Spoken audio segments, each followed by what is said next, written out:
So what I've created is a house that's got a lot of open living area, which surrounds the pool as the main feature. There's tilt-up concrete panels, which I built on site. And then we've got the Bondor LuxeWall panels that I've used for insulation and acoustic purposes. And I use that throughout the whole house. The Bondor cladding that Dario's used, it acts as an entire cool room.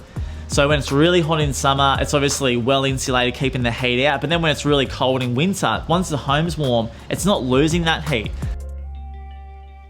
And we've got some quirky little rooms that you really have to sort of push the cupboard doors to get inside. Like a Harry Potter. Ooh. Harry Potter. Well, some of the kids have nicknamed this house the Harry Potter house.